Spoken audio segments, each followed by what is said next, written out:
عارفہ صاحبہ، آپ کے لاہور سے محبت کے قصے تو زبان زد عام ہیں، پورا پاکستان جانتا ہے، لیکن آج کراچی میں یہ جو حاضرین یہاں پر موجود ہیں، ان کو دیکھ کر کچھ کراچی کے لیے بھی کلمات ادا کریں تاکہ کراچی سے کچھ محبت کا بھی ہمیں علم ہو سکے۔ میں بے حد ممنون ہوں احمد شاہ صاحب کی کہ انہوں نے غالب کے مصرے کو آج صحیح کرنے کی کوشش کی ہے۔ غالب کے پرزے تو ابھی تک کوئی نہیں اڑا پایا، مگر عارفہ کے پرزے اڑا لینا کیا مشکل بات ہے۔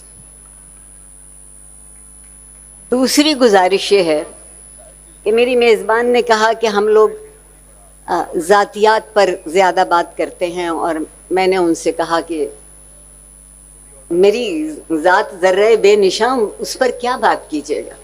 اور سب سے بڑی بات یہ ہے کہ آپ کے ہاں کا یہ دستور ہے، قرینہ ہے، سلیقہ ہے کہ بھرے مجمع میں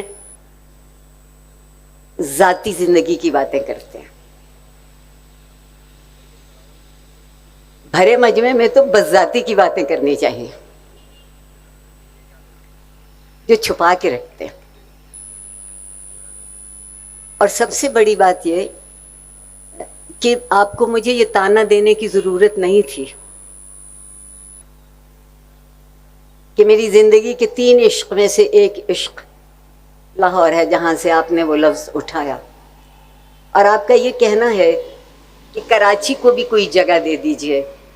آپ مجھ سے آشنا نہیں، میرا اور آپ کا تعارف ابھی کوئی 20-25 منٹ پہلے ہوا ہے، میں آپ کو نہیں جانتی۔ میں صرف یہ کہہ دینا چاہتی ہوں کہ یہ ملک میرا ہے، یہ کسی کے باپ کی میراث نہیں ہے جو اس پہ دعوی کرے گا۔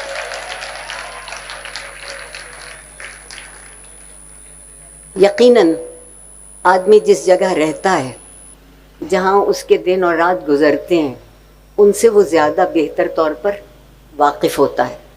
اور جس چیز، اچھا ہمارے یہاں ایک اور بھی دستور ہے، محبت ہمیشہ اس سے کی جاتی ہے جس سے ہم واقف نہیں ہوتے، اور بعد میں ہمیں خیال آتا ہے کہ یہ تو غلط کر لی، چلیے اگلی دفعہ سے صحیح کریں گے۔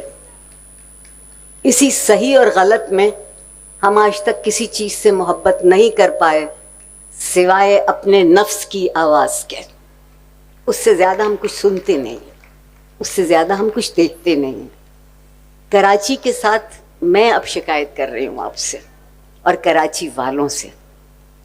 یہ شہر پاکستان کا دل تھا، ہم جیسے لوگ چل کے آتے تھے یہاں دھڑکنے کے لیے۔ آپ نے اس شہر کو خوف زدہ کر کے آنے والوں کو بھی خوف زدہ کر دیا۔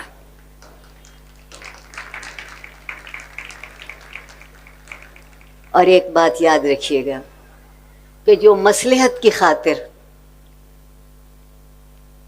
اور خوف کی خاطر محبت کرے، وہ سب کچھ کر سکتا ہے، محبت نہیں کر سکتا۔